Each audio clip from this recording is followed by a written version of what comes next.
Well, all right. So I'm just curious. So you've got a problem that you're going to solve. Now you've got the idea for the product you're going to solve.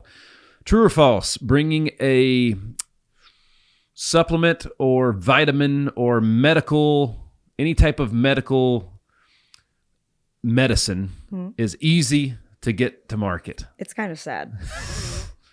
We did third-party testing. We did everything that you should have to do, right? Because I wanted people to know that what I was giving them was something that I take. I take it daily. The whole reason behind this was taking everything that I was taking daily and putting it into a supplement because I was functioning. The supplement world, like we're talking about this, is insane. Yeah, you got to get the approvals. Regulations are they're like there's nothing. Like we did the third-party testing for Amazon and they didn't even ask for it. Really? Yeah, but we did it because we wanted to, right? We did samples, we did trials. I sent out probably 100 samples for a month to give people's feedback. But what's so insane is there's so many people coming out with supplements. And as long as everything's approved in the actual supplement, they can combine whatever they want. The other thing that was also shocking to me was two things. One, you can manufacture out of the country, ship it here and label it and call it produced in America. Mm-hmm. Our supplement is made and manufactured in Florida. I will say that. We are American made and proud. But I will say that we source Himalayan salt because it's the best salt in the world, sodium. But what's crazy is what's in the market and how much junk is in the market. Like, for sure. One of the reasons I also came up with this is I was so over all the crap they were throwing at us because they knew there was a moneymaker in it with how bad we felt. And it's like they were almost using our condition as a marketing ploy because they knew how crappy we were. Which, I mean, that's just, I don't know what's going on in our world right now. It's not even just our country. It's everywhere.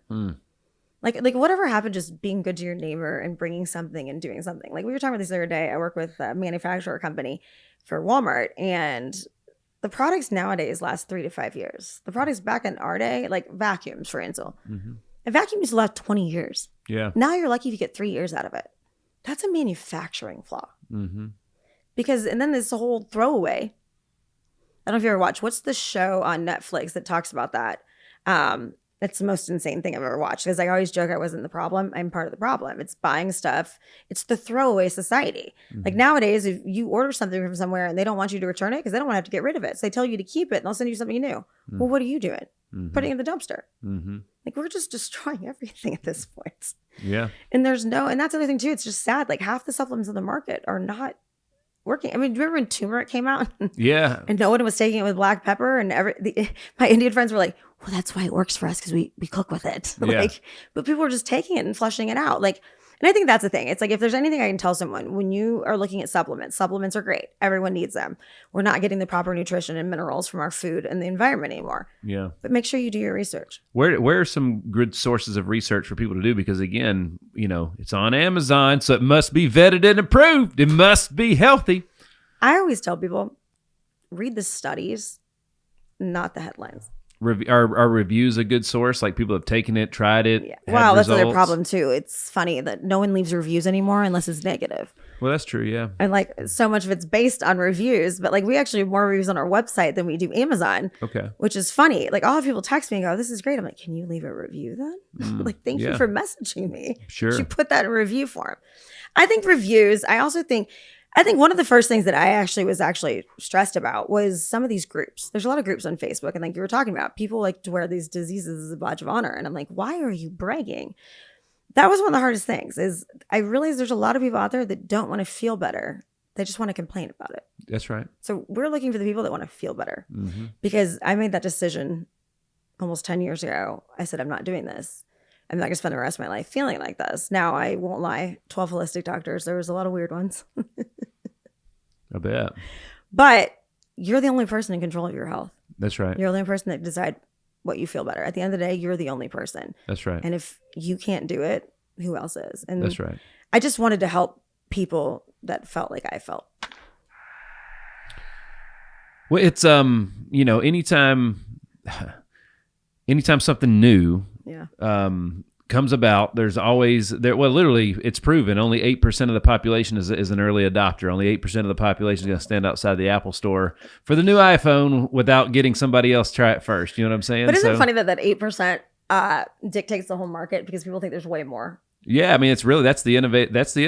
8% of the population is an innovator. You know what I mean? So they run towards innovation. There's also the irony that most people don't realize that 70 to 75% of people on Amazon are third-party sellers or small businesses. Everyone thinks it's such a mass conglomerate. Like I joke back in the day, all we heard about was monopolies, and now there's all these monopolies, but no one talks about monopolies, right? Yeah. I'm not gonna lie, I have 3 Amazon stores. I'm okay with that. But what's insane is the purchasing. We are selling way more on Amazon than we are our website, even though it's both of our companies. But it's funny, this blinded trust for online commerce. It's not even just Amazon. It's everywhere. Someone tells you it's this. Someone tells you it's that. But that's what's crazy. It's like they'll go to our website and research it, but then they'll go to Amazon. And I'm not saying it's a Prime or whatever. It's the same. We do shipping on both. But it's insane how much trust they put in online commerce that they won't do on actual online websites. Yep. For facts. Which also goes back to, like you said, you think everything's vetted. It's not. That's right. We did the third-party testing. They never asked for it. We have it. Is there, if you do it, is there like a stamp or something that people would know that it's been done that? So technically, this could go for any supplement you're looking at. If you want to make sure it's been third-party tested, you could go look for that little label. But I also wonder if they're even checking that for other people, right? Mm-hmm. Like, like with organic, you have to go through the testing, all that different stuff, and it's even like the cruelty-free. But I'm like, are people just putting it on their supplements and no one's questioning it? Yeah, for sure. Like I always think that sometimes. Like that's why I joke, read the studies, not the headlines. Like, because someone could say this is third-party testing. Okay, well, then show me the third party. Thanks for tuning in. Like and subscribe for more, and visit nickhyder.com.